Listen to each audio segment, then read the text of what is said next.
Good evening, everyone. Welcome to Mac and Talk number 78 for Tuesday, February 24th, 2026. I am your facilitator, Chanelle Allen. Welcome to this Q&A conference call. Whether you have a question about VoiceOver, you're just getting started, or maybe you're even considering the purchase of a Mac, or perhaps you could be a longtime user with a question about an app or feature or need some help troubleshooting as we were trying to do before the call.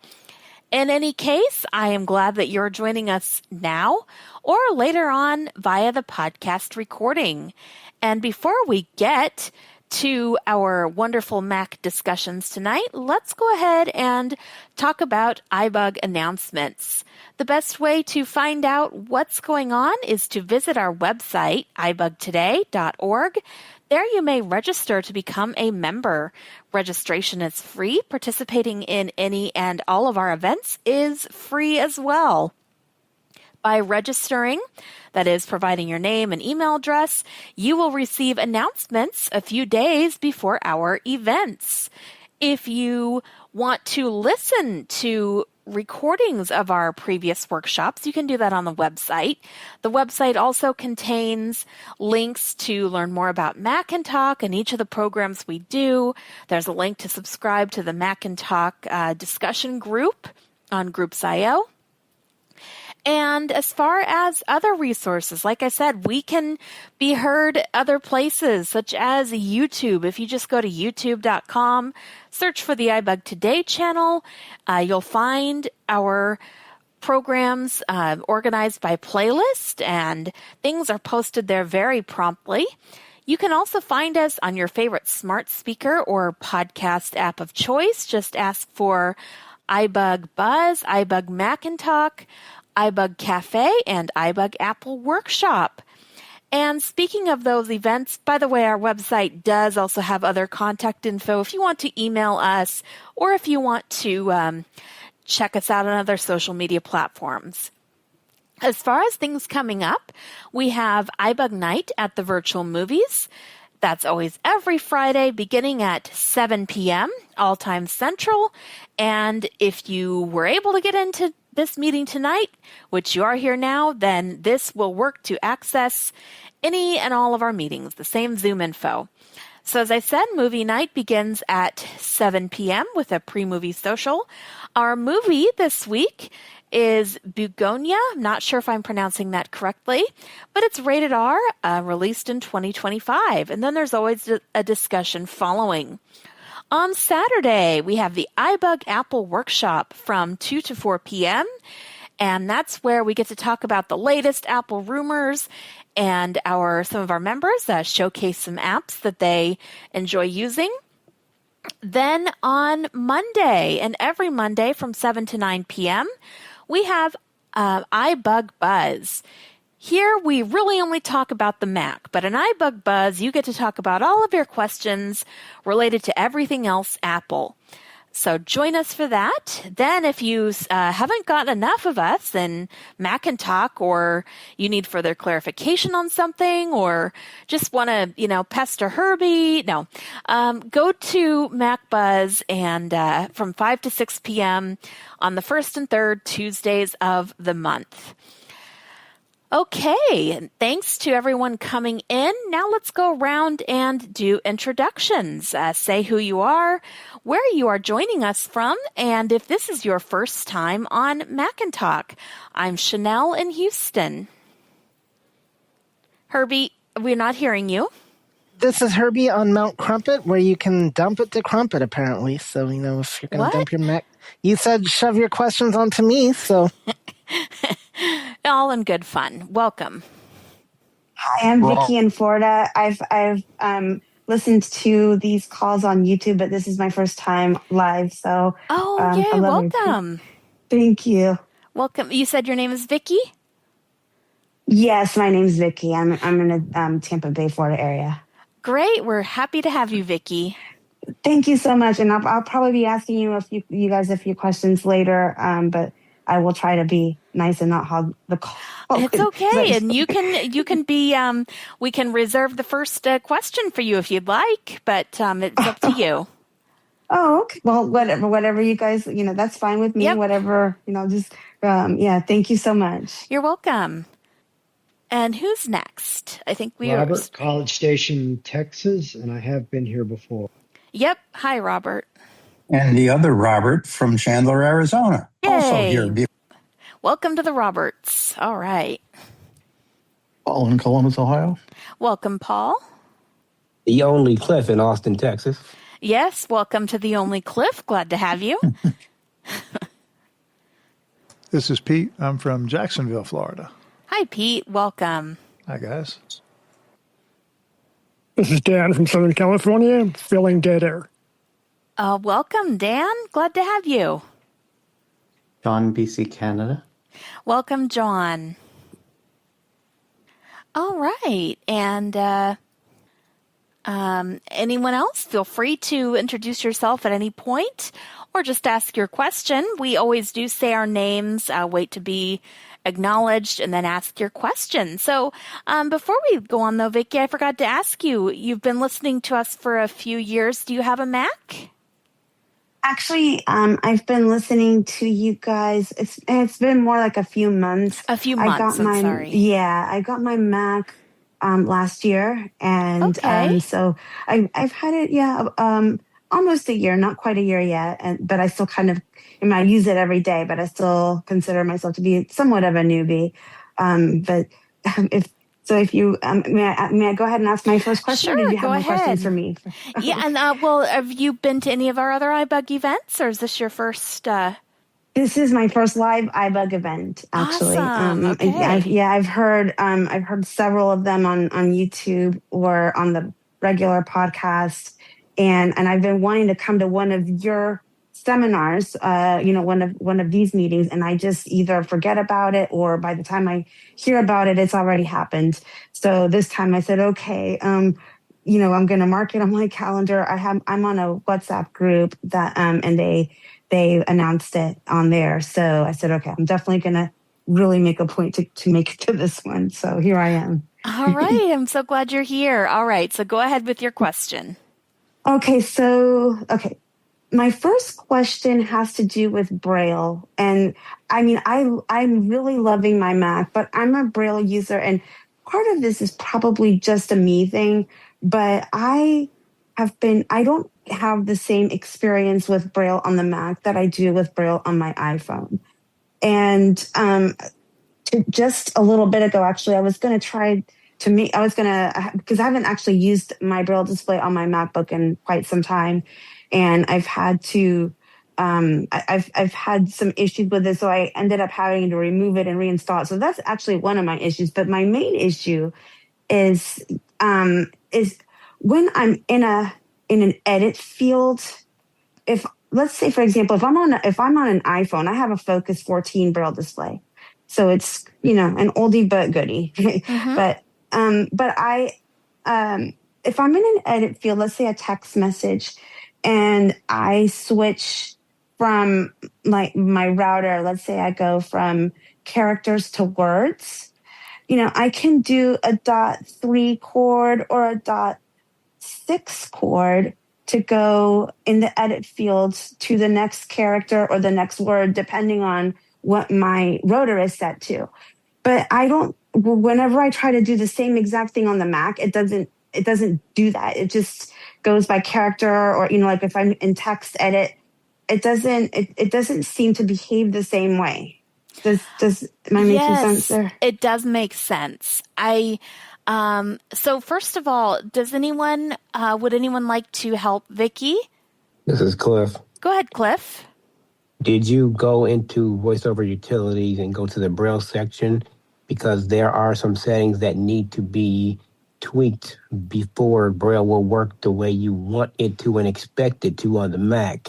It is plug and play, but you definitely got to go into your Braille settings in VoiceOver Utility to make sure your parameters are going to be appearing the way that you want them to. I have been into my Braille settings, and I've even gone in and made a couple of keystrokes, but it didn't. because, for example, that's another issue I've had is like pressing Command Tab, for example. It's not something I can easily do directly from the Braille keyboard, but that's another question. To answer your question, Cliff, I have been in there, but is there something specific that you think I should look at to resolve this particular issue in there? I can't speak to the Focus because it's my least favorite Braille display. But I know when I use my Emotion and my Mantis 40, they work pretty much the way that I want to. But I did have to go into VoiceOver Utilities, go to the Braille section, and tweak a few things that were to my liking. So I would, with updates, you said you haven't connected it in a while. Maybe Tahoe is better. No, I have not. And I also have not, and I know I'm probably going to get my hand slapped, but that's okay.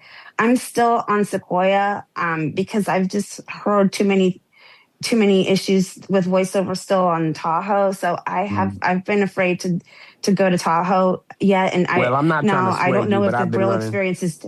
Excuse me? I've been running Tahoe since the beta last June, and I've not had any issues, especially with Braille. So, I'm not telling you what to do. I'm just telling you what my experience has been.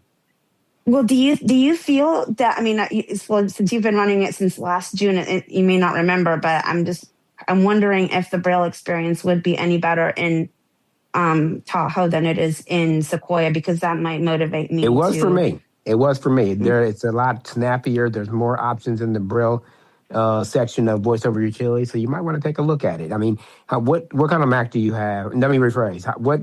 How much storage do you have on your Mac? I have a MacBook Pro. I have basically the top of the line MacBook Pro that came out in last year in 2024. The only reason I ask is because you could create a APFS file or a volume and install Tahoe on that and not even mess with your system. So if you don't like it the way it is, then you could just delete it and go back to where you came from. So. Yeah, and I may do that. I'm kind of scared. I'm kind of scared of breaking my computer. I come from Windows, and I've used Windows for many, many years, and so I'm still kind of trying to get my courage up to potentially, do something like that. But I do want to delve into that at some point, because like you say, that's a good idea to like partition and have, maybe Mac Tahoe on one and Sequoia on the other, or even Windows eventually. But I just need to get the courage to do it.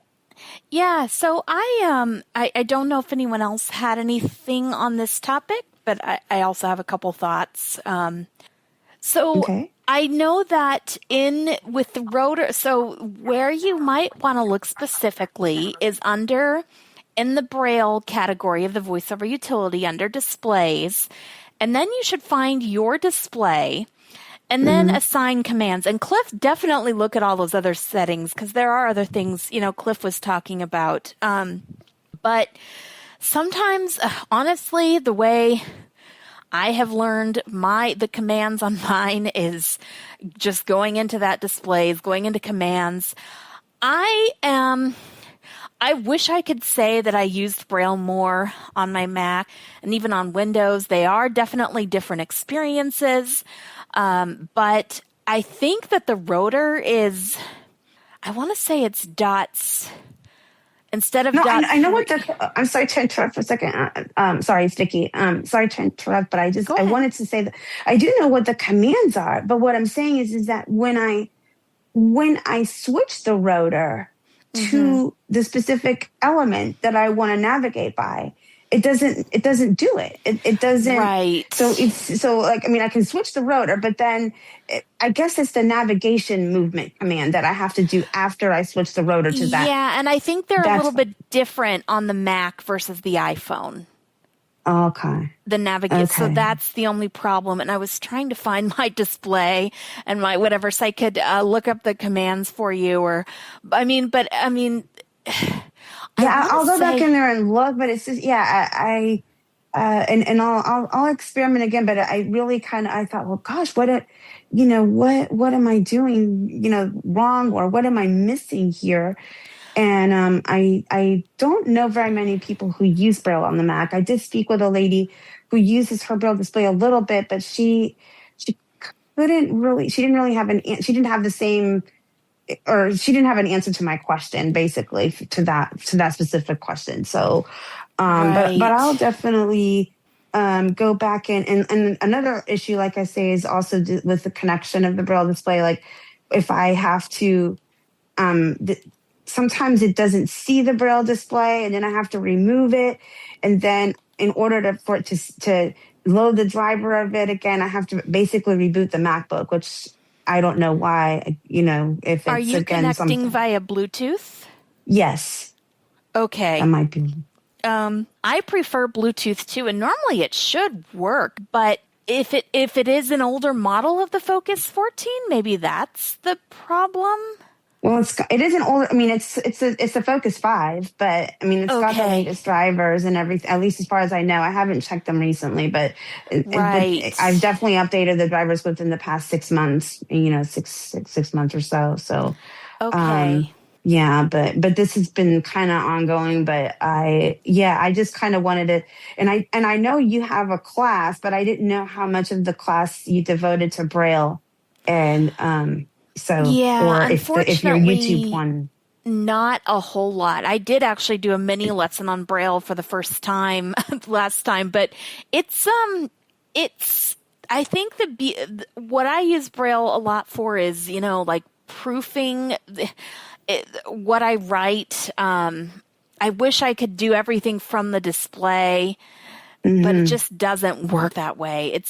That being said, and I noticed in later builds of Sequoia and this one now, Tahoe, we do have a little bit better cursor tracking in terms of being in a document and being able to have the cursors together kind of when you're editing, but it's, so that has gotten better because it used to not be that that's another good. issue I've had. The whole thing with the cursors. Oh my gosh, because it's very frustrating. Yes. So I would encourage you if you think you can handle it, definitely to update, but, I don't think there's really anything wrong with the update myself, but you have to go at your own pace and what you're most comfortable with. Right. Yeah. I'll give it some thought. I know I've heard feedback that the music app is not the same as it used to be. No, and Herbie can tell you all about that. Oh, no. Herbie, are you has the music app experience improved in the later versions of Tahoe or not yet? He seems to be kind of occupied right now, and I think we should perhaps move on to. We're kind of leaving a lot of people I will here. Come back later if there's time. But thank you so much. Thanks.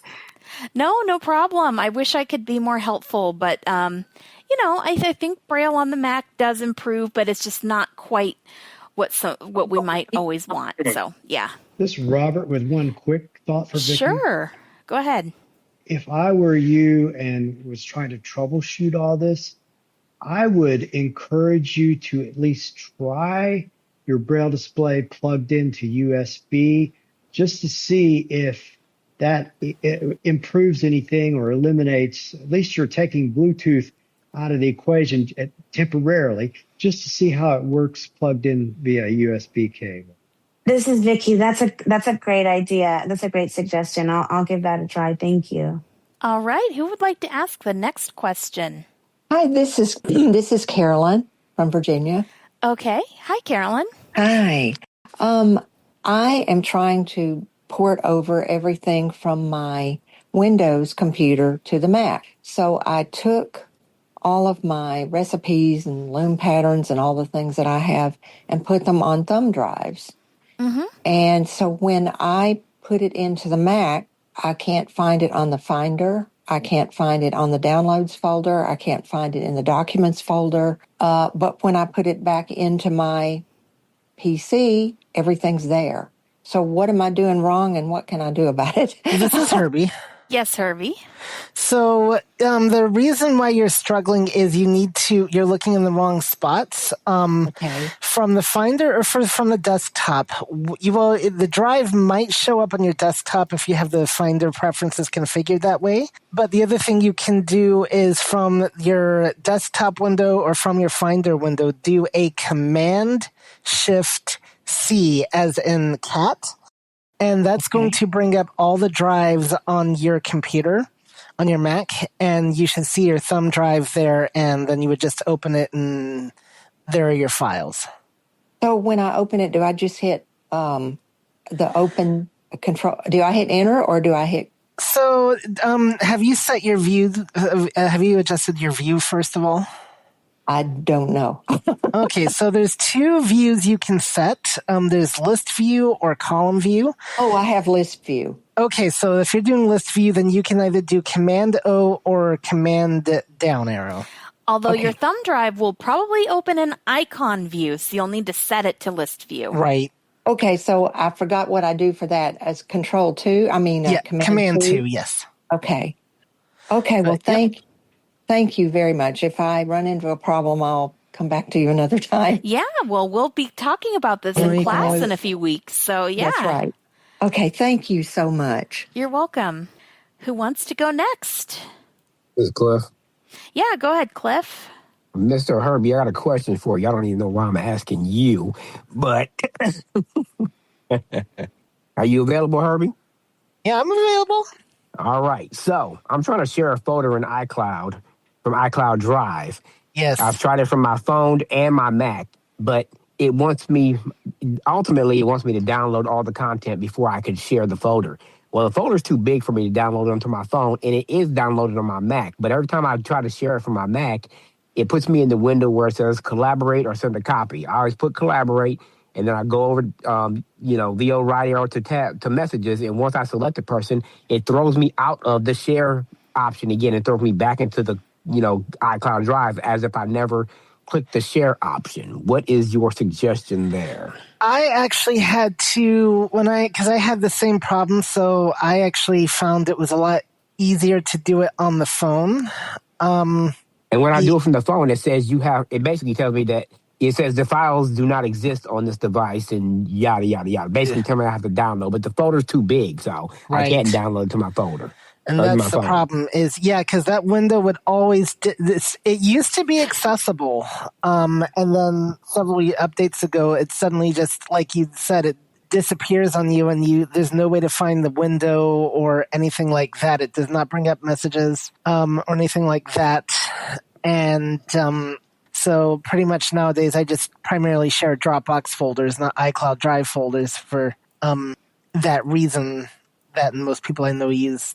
Yeah, I ended up sharing it with pCloud because I have plenty of storage over there. And there on pCloud, you don't have to have an account to share that folder, so that's fine. But I was just trying to put it in the people's iCloud Drive folder because they have iCloud in the storage that I do. But, oh well, I thought you might have a fix, but it might be something that gets fixed in an update. Who knows? I think we need to make sure Apple's aware of it because it's not been fixed yet. I don't think so. No, it hasn't. I just tried yesterday.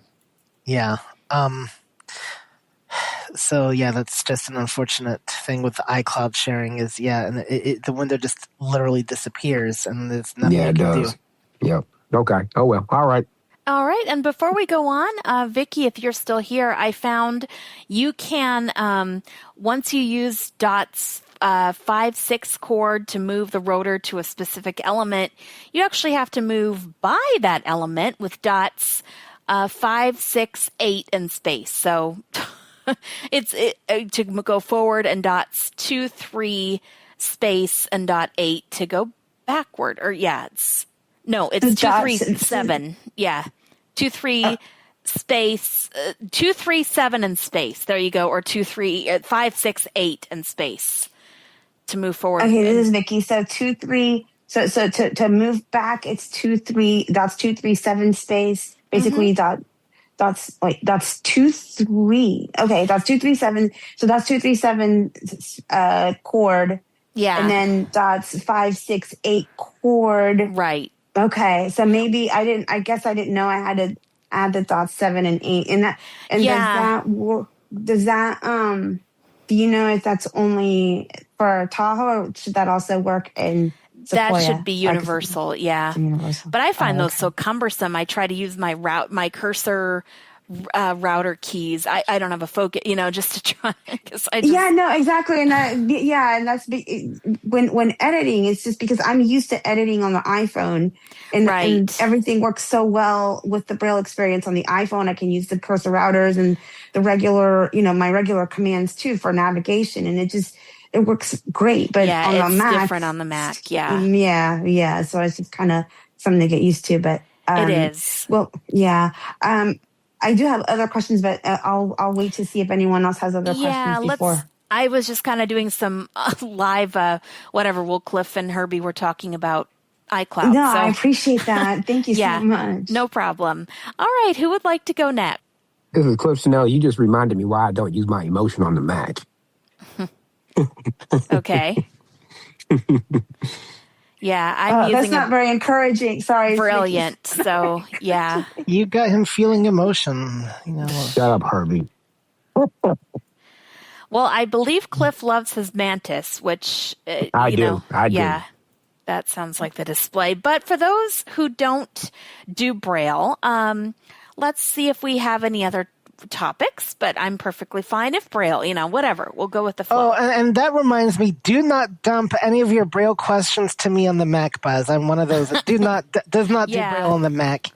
And I've not felt encouraged to do Braille on the Mac, even if I did have a Braille display. So, do not dump your questions on the. This is Vicky. I knew there was a reason I wanted to go to Janelle's class. I'm just kidding. I'm sorry. I had to say that. I love you too. Yeah. All right. That was all with kindness and all right, Pete. Yeah, let's go ahead to Pete. All right. First, I want to say, hey, Vicky, I'm on that WhatsApp group with you. How you doing? This is Pete. I'm pretty good, Pete. How are you? Our buddy Eli is in the yeah, right. too. Eli and Christina, hey, Eli. and you're on the other side of this. All right, kind Chanelle, of on the other side of the state for me. socializing. So. All right, I want to ask anybody if they have had new experiences with the Mac version of Zoom, which I am currently working on now, and the interface has changed drastically. Has anybody else experienced that? This is Cliff. This is Vicky. I'm cheating. I'm sorry. Go ahead. Go ahead, Cliff. Yeah, Cliff. Pete, that's all I use with Zoom because it's easier. So what are you having an issue with?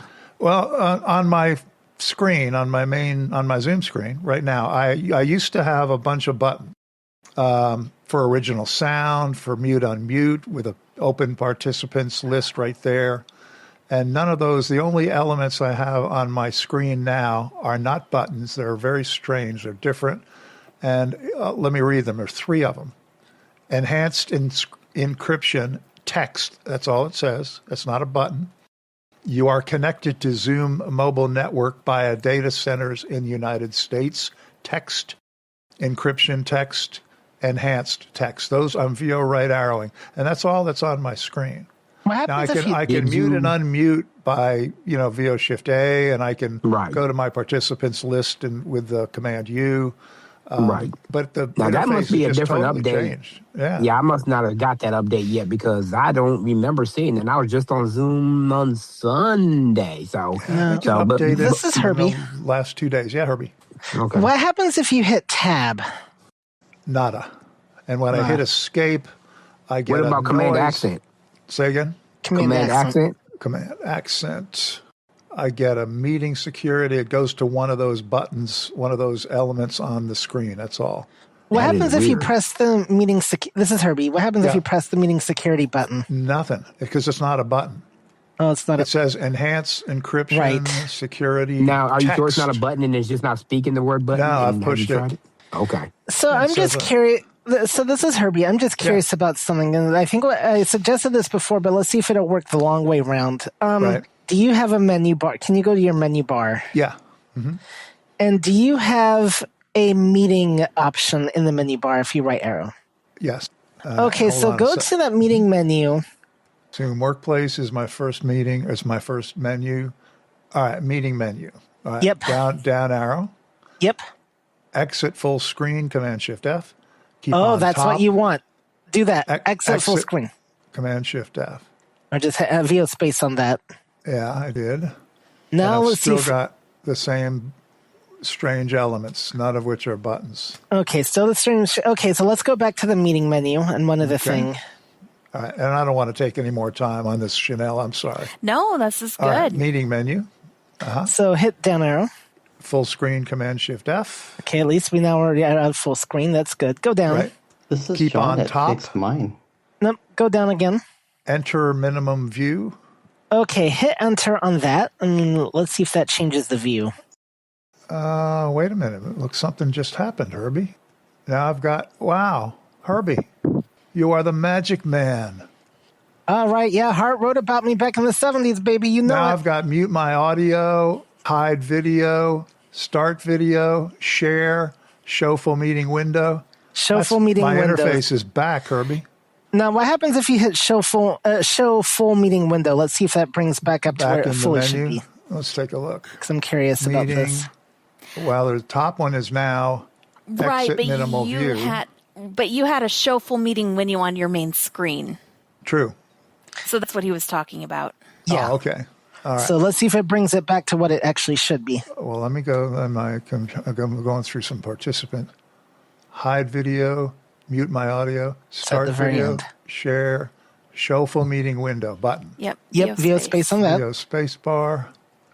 It doesn't change. It's pretty much the same, good old interface again. Okay. Encryption, enhance. It went back to that funky window. So I need to get out of full. That's weird.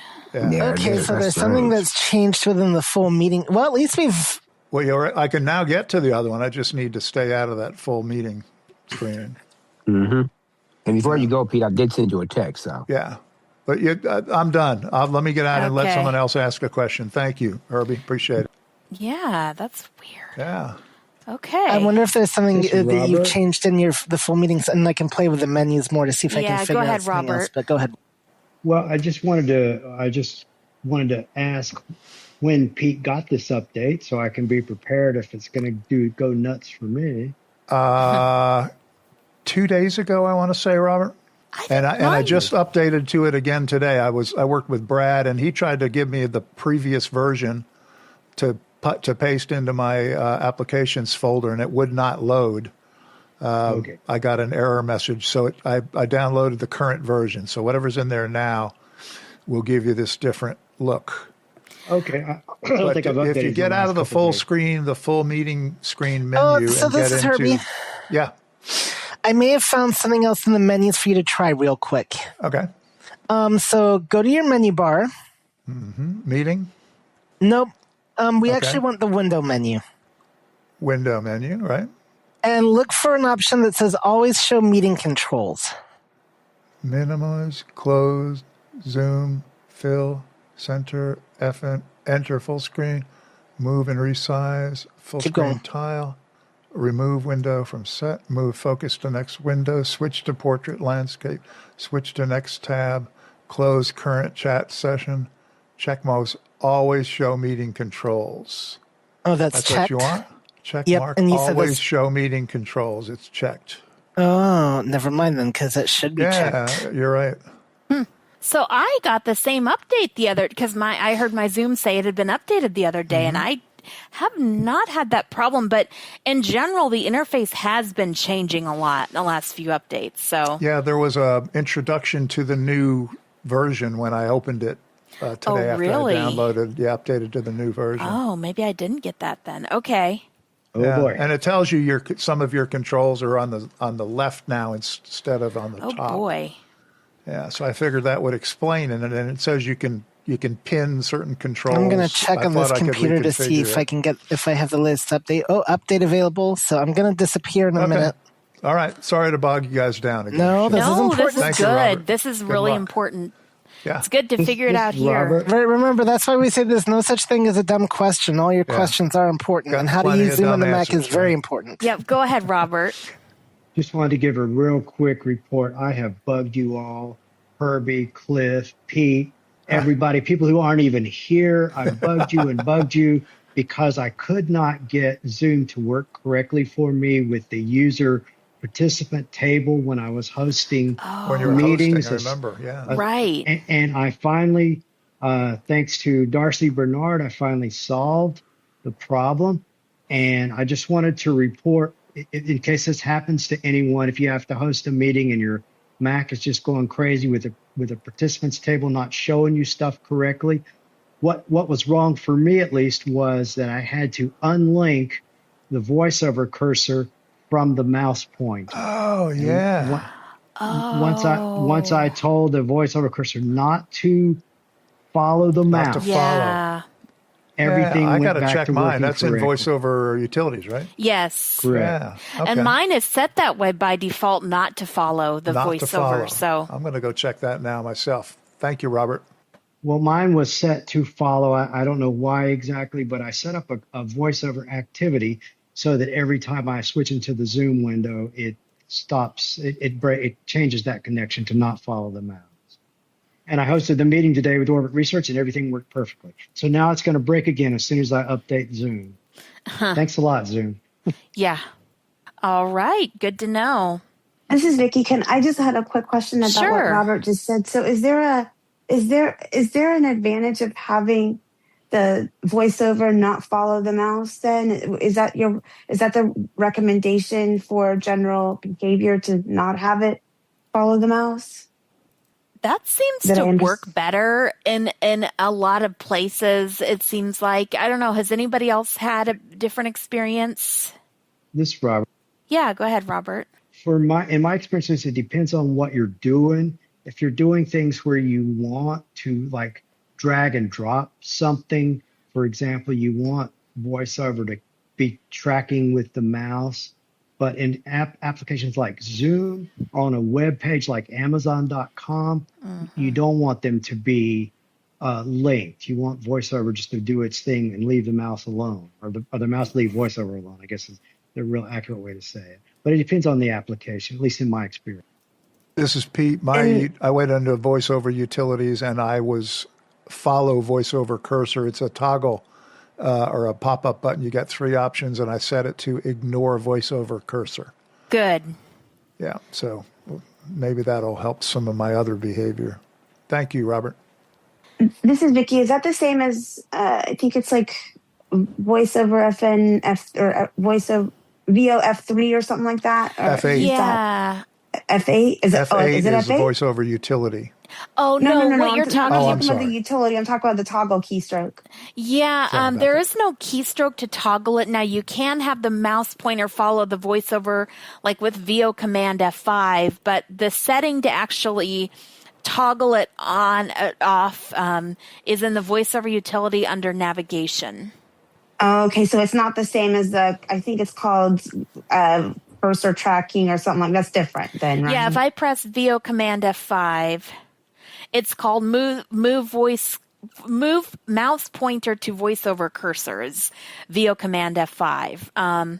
And so that actually moves them together. But this is a toggle to kind of set default behavior. Are they going to move together or are they not going to track each other? This is Cliff. Yeah, go ahead, Cliff.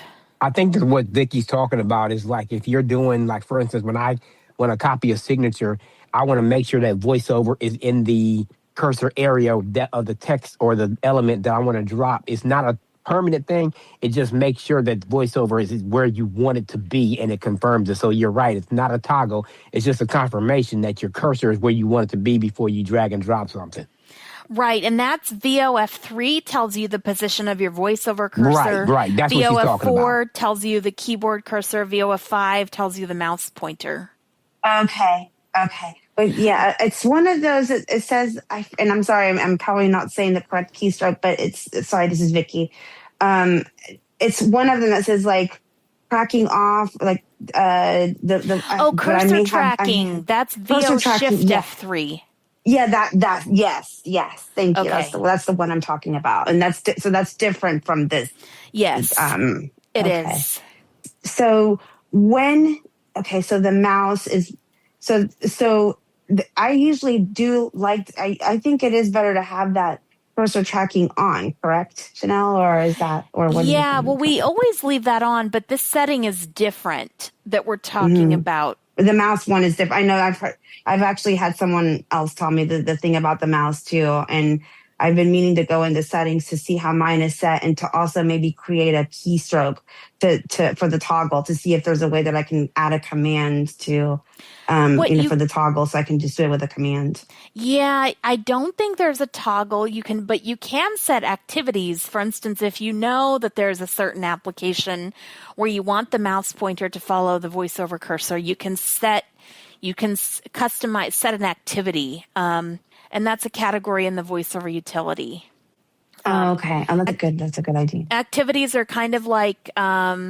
I'm familiar. I mean, I'm familiar with activity. I mean, I don't know if other people are, but for me, yeah, I'm familiar. I've not actually played with activities on the Mac. I've played with them to a minor extent on my phone, but But yeah, it's like I know it's like a set of behaviors that you can do with an application to make it speak a certain way or to have a certain speech and rate. And they've been around on the Mac longer. Yep. Really? Interesting. Okay. Yep. Awesome. Thank you. You're welcome. So this is Herbie. Yes, Herbie. All right. So I've updated Zoom. It still looks the same to me. But there's some things, but looks like I'm getting some kind of pop-ups about the workplace app or whatever. So that's interesting. At first it was not telling me if I was muted or unmuted, but that seems to have fixed itself. So I'm not duplicating Pete's specific issue though. Okay. Did you go into that full meeting screen in your this is interesting. Menu? I'm having a speaker view pop up every time I'm talking. What the? Uh-oh. Could probably go to that in your settings. So, yeah, it's showing me as stuck in the view menu. Okay, this is interesting. All right. Well, let's, while Herbie's figuring out his Zoom, do we have any other questions? Because we've kind of been bouncing all over from Zoom. Zoom is a recurring theme, which is good. We're trying to learn something. Braille, do we have any other questions? This is Vicky. I have some non-Braille related questions if no one else has any. Okay, go ahead, Vicky. Okay, so one thing I was wondering is, so as I mentioned earlier, I'm still on Sequoia, but it did allow me to update my version of Safari, and I regrettably did so. And so I'm using I believe I'm using the version of Safari that is on Tahoe because it says 26. Because it said it gave me the option to update it, I thought it would work better. But in my case, it actually made things worse in the sense that now oftentimes if I'm in a web page, if I'm on a web page and I want to use my navigation keys like H for heading or J for to go to form fields and things, or B for button, it says it like I have to turn quick nav off and on constantly because it just won't take them unless I do that. And this didn't happen until I updated Safari. So I'm just wondering if this behavior also happens in Tahoe or if anyone else has experienced this. You have to constantly toggle quick nav on and off. So are you, has anybody else had that? So are you exploring the web page? Is the web page content perhaps not there? Is it? No, it's there. It's just when it just doesn't respond to the keystroke. It just and so I'm like, well, what's going on? And another thing that I've also noticed is that sometimes my MacBook will say Safari not responding, and I'm thinking, okay, my MacBook should not say that. Again, these problems didn't begin until I updated Safari, and I'm thinking my MacBook should not say this because I have the most amount of RAM anybody could get on a Mac. And And then I just recently discovered that it's basically, even though it says Safari not responding, it's actually a VoiceOver issue, because if I turn VoiceOver off and back on, then that message goes away. So, so I don't know if it's because I'm using this later version of Safari with Sequoia. I do have the latest version of Sequoia, but it's just been, it's been doing these strange things where, I'll just press H and it has headings and it just won't navigate unless sometimes it will, sometimes it'll behave properly, but I can't, I haven't been able to pinpoint the problem. If it's something with the size of the page, like if I have to maximize I know it's different from Windows in that respect, but I haven't been able to nail down what the culprit is exactly. The only thing I know is that this did not happen before I updated Safari. So I really wish that I hadn't done that, but I did. So I've been stuck with the problem for months. So but it's encouraged, since I've not heard anyone else say they've had this problem, then it sounds like maybe if I do update, when I do update to Tahoe, that maybe I won't have this problem anymore. I know, honestly, several of us don't use QuickNav, and so I'm trying to, that's why, I use, because you have to constantly, so the thing is, QuickNav it might be great for single key navigation on websites, but it is more of a pain when you are trying to use Finder or work in a document or things like that. So you just do like VOU, like if you want to navigate by elements and things like that, you do that. I also have used my numpad for VoiceOver commands. I use the numpad commander, so I can hit 05 for next heading, 04 for previous heading. I didn't use this until like 5 or 6 or 7 years of using the Mac, and I don't have a numpad. I just use the MacBook keyboard, the MacBook keyboard, and that's fine. You can do VO Command H, and that is way more keys to press. So I hate to tell you stop using QuickNav, because that's a lot of keys to press. Does it do it on like when you're browsing the web, or does this happen more in like if you click on a link in an email and then go to a site?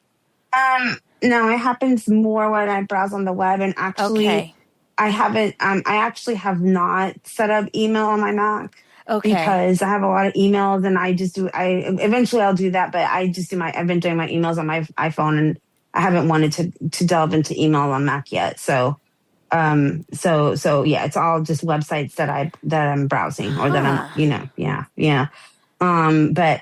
I haven't tried the VO Command H thing though, so that is a lot of keystrokes, but that's an interesting idea. That's why I really don't like, I don't like telling people don't use QuickNav, because sometimes it's hard to press all those keys. I never got used to it and complained about it once, so then I think somebody told me to use the numpad. So that has made my life a lot easier. But if you're just using, and I use an external keyboard, so but not everybody can do that. So because you don't use QuickNav much, it's possible that maybe the problem does still exist in macOS 26, but maybe not. People haven't. I'd have to. Have you heard of the website AppleVis? Yeah. Okay. Yeah, definitely. So I would do some searching over there, and if not, you could definitely start a forum topic. There's also the Mac Visionaries email list. That can get a lot of traffic, but we've gotten lots of questions on there. There's the iBug Macintalk list as well, but I would encourage you, because I'm sure other people would have had to experience it. I mean, has anybody else heard of this problem with QuickNav, or? I missed it, Chanelle. What was the problem? So will try to, use QuickNav in Safari, but sometimes it won't move. She'll use single keys and it won't move to, the heading or link, and she'll have to reactivate QuickNav. Now, just a follow-up to your QuickNav, when you press left and right arrows together, does that turn on single key? It turns them all off or on, but I've even tried VO. I think it's VOQ. Yeah, VOQ. This is Herbie. Okay. So I think I finally fixed my view screen problem for this latest Zoom. Okay. Yeah. But I'm getting back to that. Just real quick. First of all, I was going to ask. So with the QuickNav issue, have you tried using when it gets stuck? First of all, different websites can be a problem because they're configured differently. So sometimes it could get stuck in the website, so it may not even be a QuickNav issue. Also, though, have you tried your other keys, like H for heading and so on and so forth, to try to move that way? That's what she was talking about. Yeah, that's what I've tried. And even sometimes even the tab key doesn't work. Right. Even when I get in that mode, even the tab key doesn't do anything. So, and I know I did not experience this before I updated that Safari. I did not encounter that. So because Safari has just become interesting in this latest macOS update. Right. Well, she's not using Tahoe, but for some reason she was able to update her Safari. Yeah. Well, because Safari has its own separate updates. Okay. Right. But maybe updating to Tahoe might also fix the problem. Do you think so? I mean, but do you use QuickNav at all, Herbie, or not so much either? I don't. I don't like it. It's. I'd rather have the flexibility of not using QuickNav and everything staying consistent.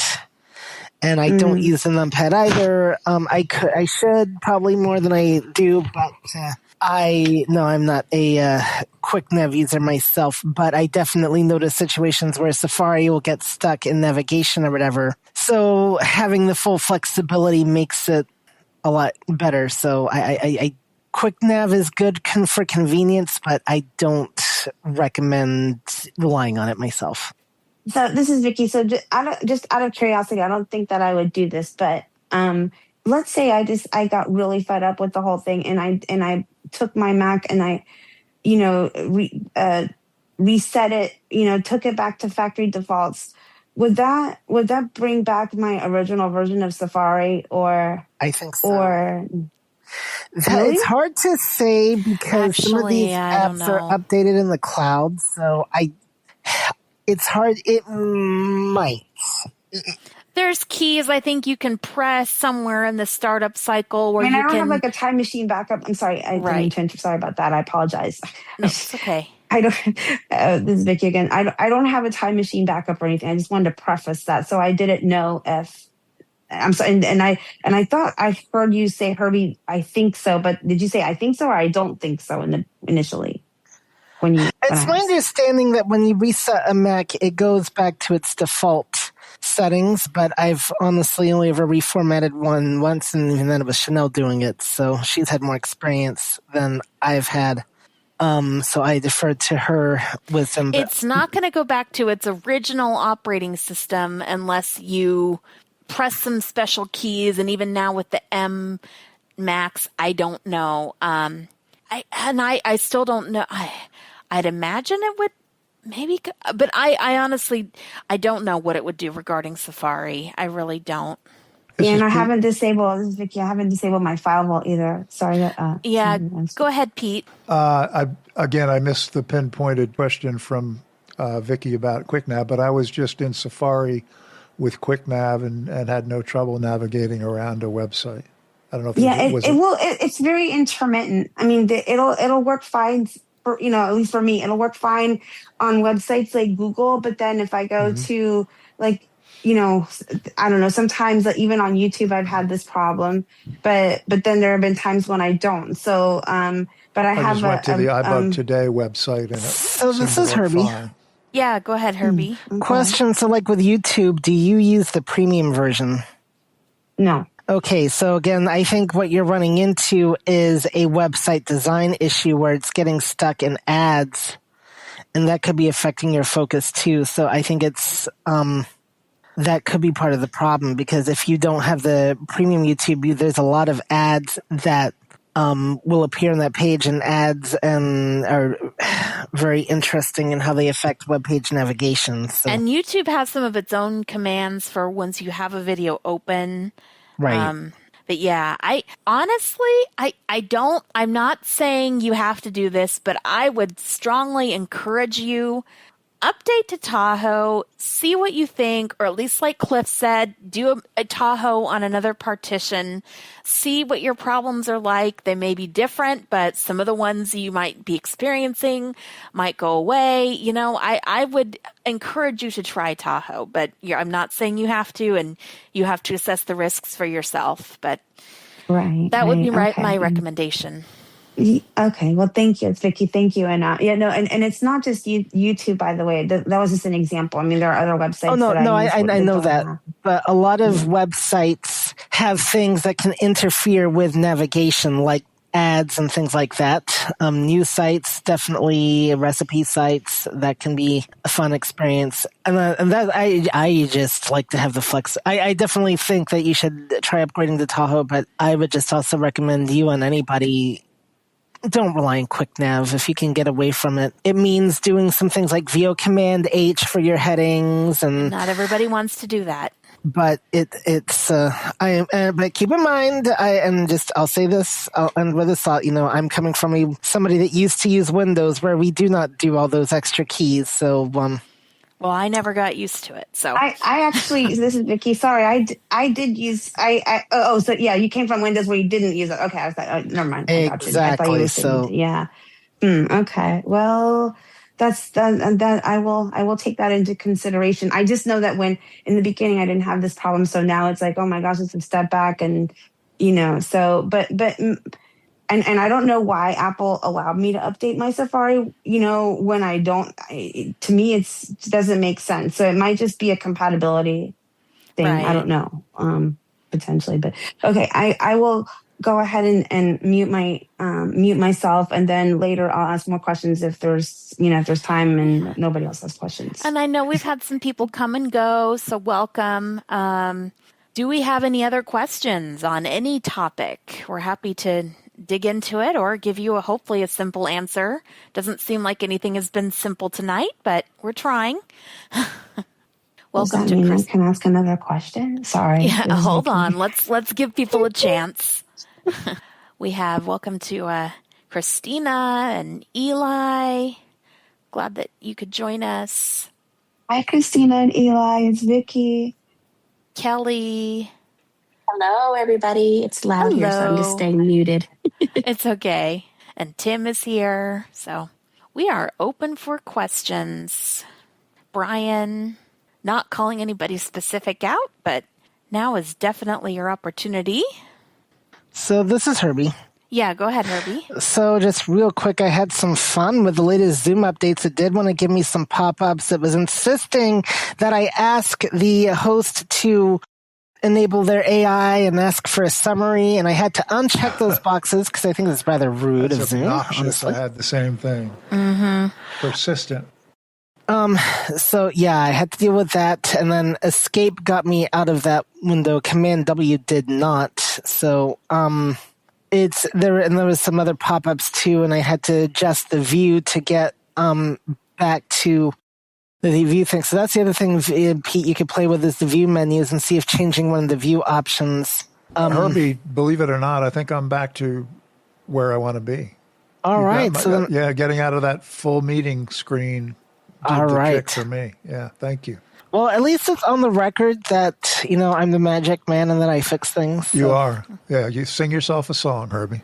I'll just have to do that. And we do have a raised hand, so feel free. What? I was just going to make one little interesting comment. So my newer Mac is up to date with Zoom, and I did not have any problems on that one. So it's this older Mac that threw fit. That's interesting. Okay. Well, I'm running my M1 Mac Mini. So. Yep. Well, this older Mac is the Chanelle's MacBook 2017 one that gave me all the pop-ups, but the new one didn't. Interesting. Well, that 2017 can't update, so you're on anyway. No, it can update Zoom. Yeah, of course I can update Zoom, but That's what I'm talking about. I updated Zoom on the MacBook 2017. I know that, but still, it's still on an older version of Tahoe, or Yes, but not Tahoe. No, but what's interesting is it gave me all the pop-ups, but I'm looking at my Zoom now on the newer Mac. Yeah, I get it, but still, when you're using old computers, they do weird things. That's my point. Well, yeah. This Anyway, is John with a clarification question. Yeah, go ahead, John. Can you update Safari separately from macOS? I thought that you had to. It's all integrated in macOS. That's what I thought. This is Herbie. Go ahead, Herbie. So, as somebody that actually does have ran older computers, I've actually seen. I actually don't know if it so much updates Safari, but I think there's some like security updates that it will install. But yes, I actually have seen it in the system settings where it says there is an update to Safari. Would you like to install it? If you go to update, and it does seem to treat those separately from the system updates. So, yep, I actually have seen that. This is Vicky, and that's correct. That's what happened to me. It gave me the option to update Safari, and it said it was for security and that it was going to work better. So I went ahead and did it, and have regretted it since. Yeah. So we do. I want to acknowledge Juan. Juan. So we don't use raised hands here. When you have a question, you're just feel free to say your name when there's a break and wait to be recognized. But I'm recognizing you now. If you'd like to go ahead and ask your question. Yeah. Hey, Chanelle. Hey, Herbie. Hi. Good to see you guys on this too. That's awesome.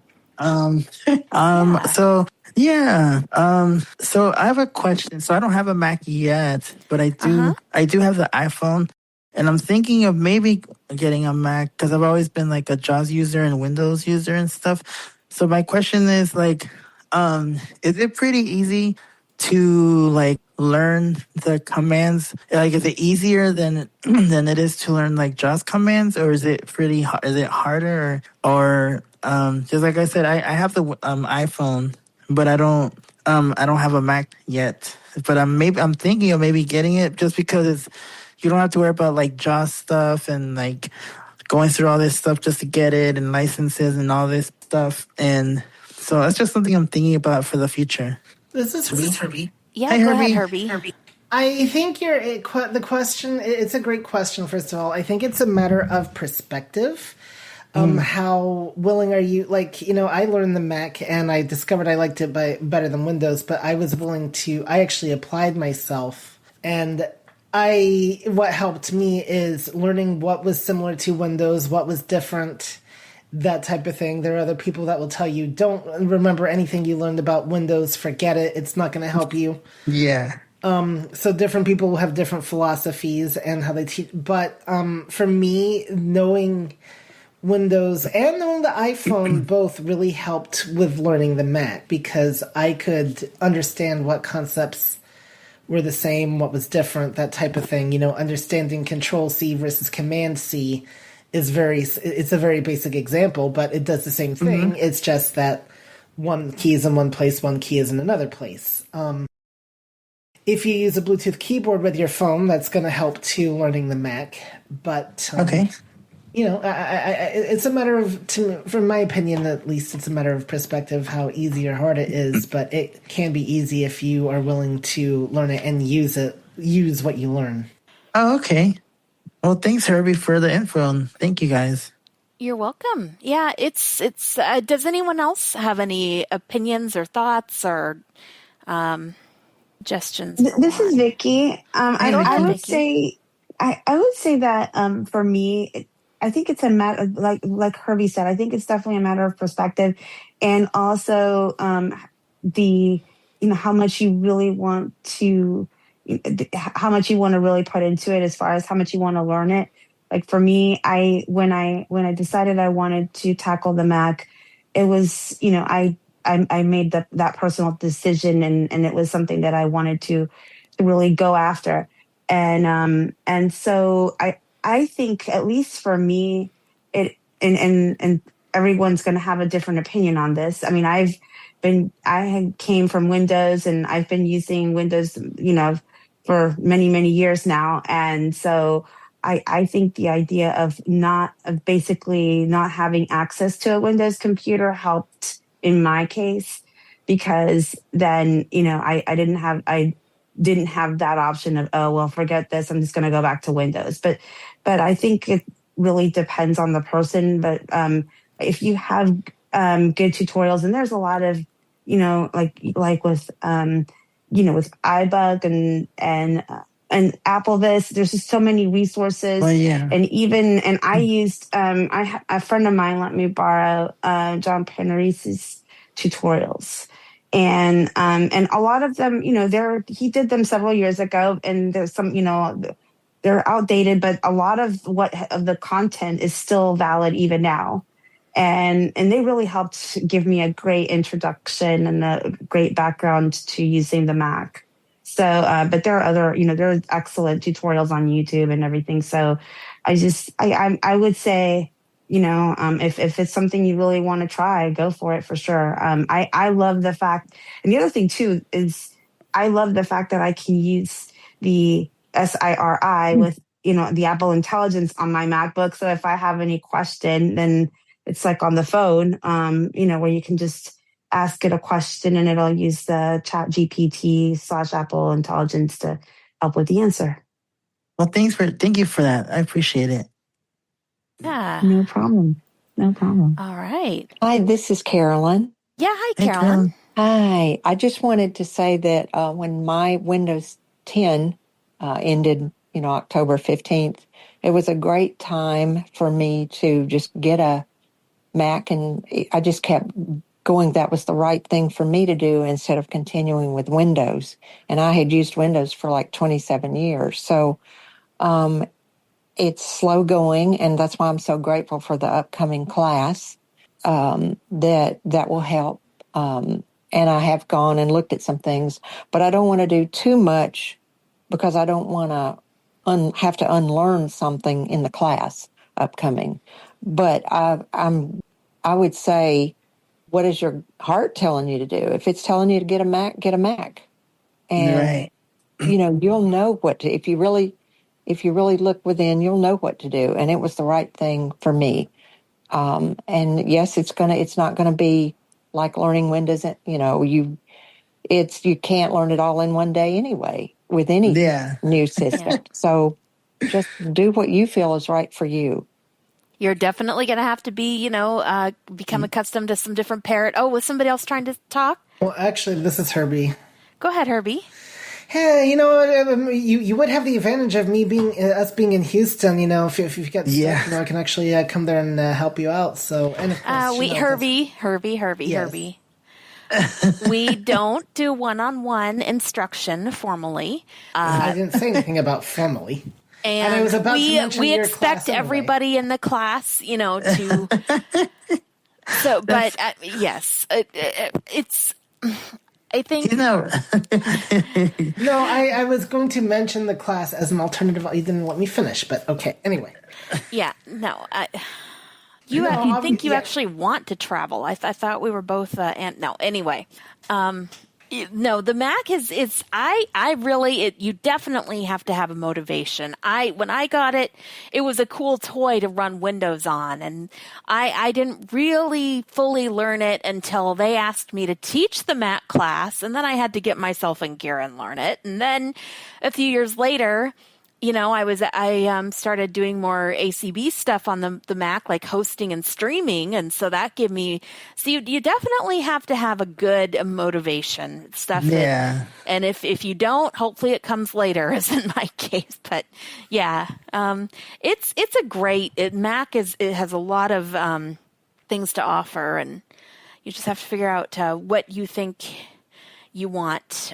It'll be a lot of investment initially, because Mac computers aren't cheap, but they last a long time. I mean, Herbie still has my MacBook Pro 2012. He has my MacBook Pro 2017. He's collecting Macs in his office, but they still function to some degree, and most, you can't really say that a lot of other computers do. So they are really good quality.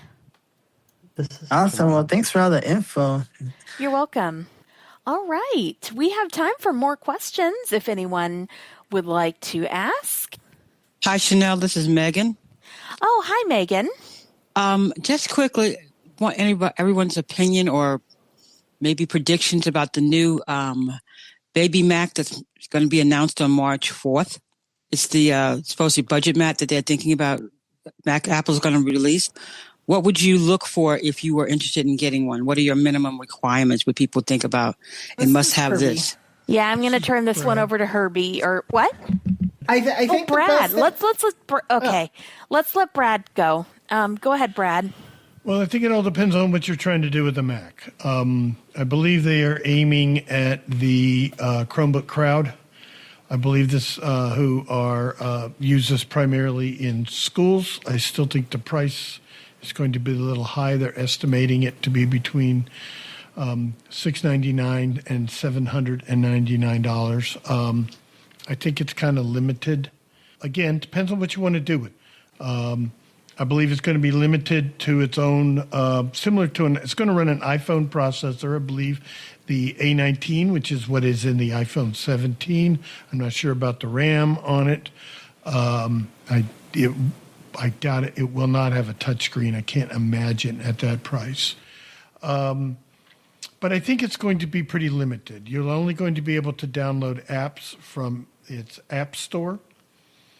And again, depending upon what you want to do, I think you can probably look around and find some deals from third-party vendors such as Adorama or B&H Photo or even your local Best Buy on a MacBook Air with an M series processor, maybe the M4, which is still the current processor. I expect next week they will be announcing an M5 MacBook Air. But I just think that's going to get you more computer for your money. It's probably a little bit more money. It'll be a larger screen, but maybe not, because I think the MacBook Air is a 13, and then there's also a larger model. But anyway, we'll just have to see when it comes out. It's going to have some cool colors if you're into that. And I read it will have the same case type style as a Mac Air. So we'll just have to see. And I believe what they are planning is when it's Sunday's the 1st. So Monday, Tuesday, and Wednesday, the 2nd, 3rd, and 4th, they're going to be announcing a series of products. The new iPhone 17e is expected to come out. They'll probably bring out, won't be surprised if they introduce the new MacBook Pros with the M5 Pro and Pro Max in the 14 and 16 inch. And if they're bringing those out, I would not be surprised if they also introduce a new Mac Mini, because it's still got an M4 and M4 Pro in it. So look for those to be updated. Maybe even an iPad. Who knows? They got a bunch. I read there are 5 things that are expected to come out. Of course, nobody really knows what Apple's going to do until they do it. And what is this new thing that the conversation was originally about? There's a new budget MacBook coming out. Okay. If you remember 10 or so years ago, they had a MacBook that had what they called an Intel M processor. It was designed to be a budget MacBook. It did not go over well. The processor was extremely underpowered. And the device was limited. It had one single USB-C Thunderbolt port, which you had to use for charging or any peripheral, but you got one port. It was around for maybe 2 or 3 years. I can't remember, not that long. So this is another attempt. Chromebooks have really come to be a thing in schools. And there are Chromebooks that are in this price range. There are also Chromebooks that are a lot less, too. But I think that's what, when I first started reading about this months ago, that's what they were aiming at, was kind of a Chromebook market. So we'll see. Thank you. Okay. Hey, thank you.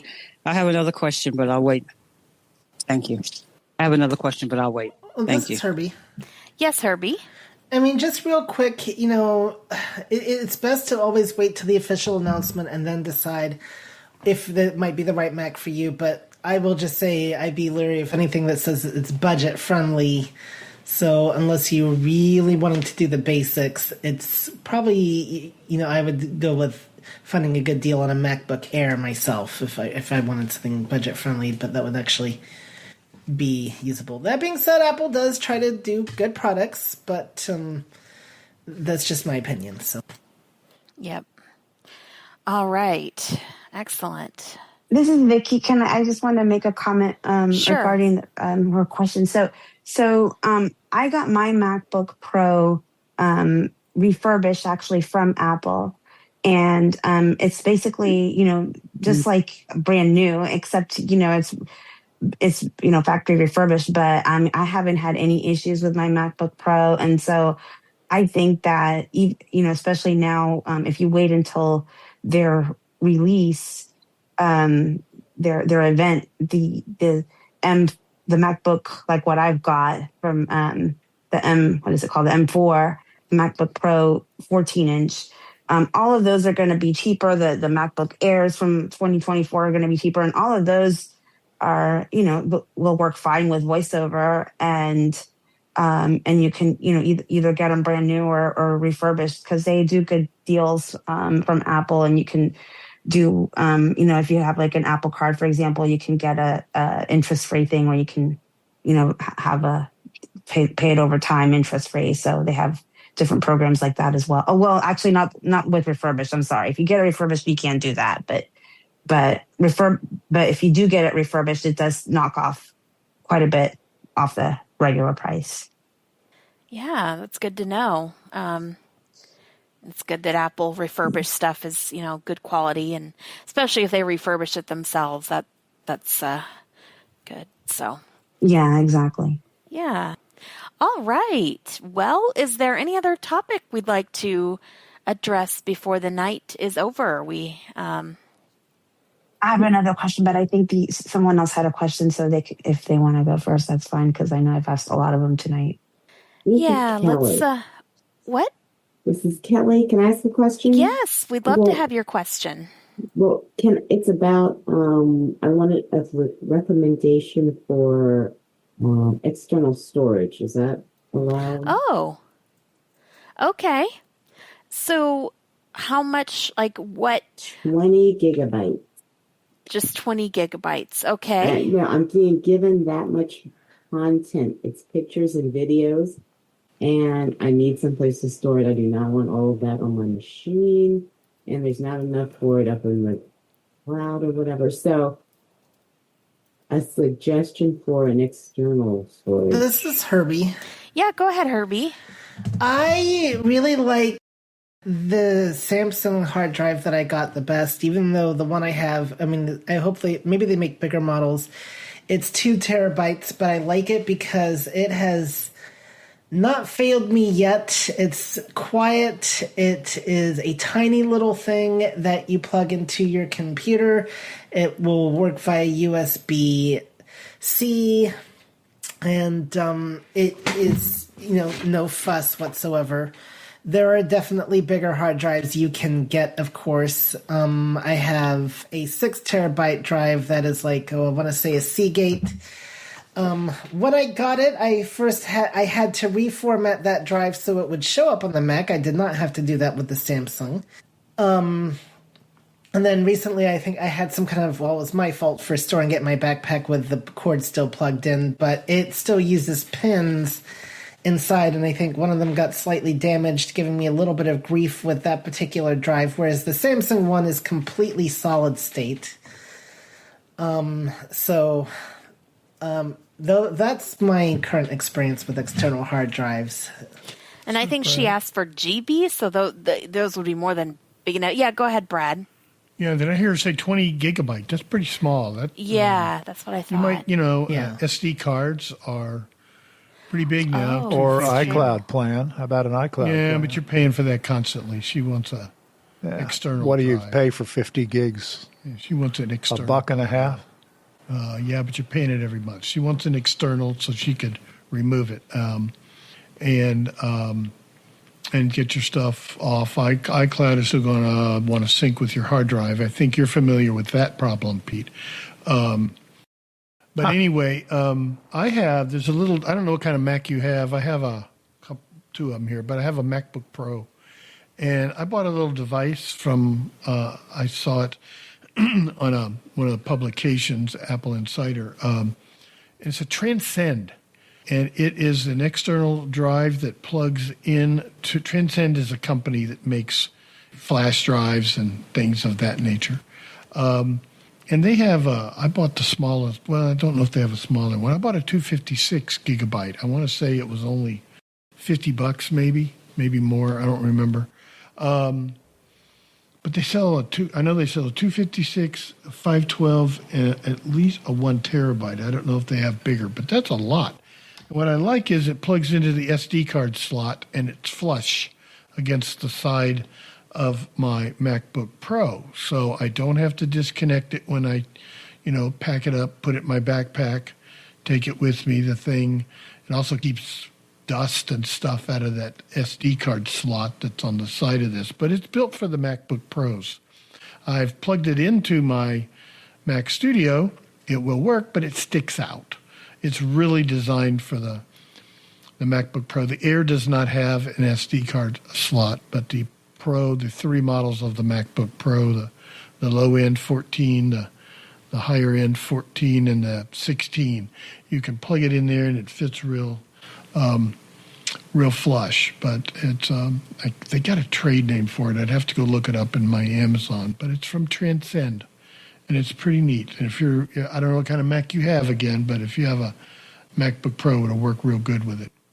Okay. Yeah, that's a good idea. I do. So that's a good idea. Thank you. Thank you both.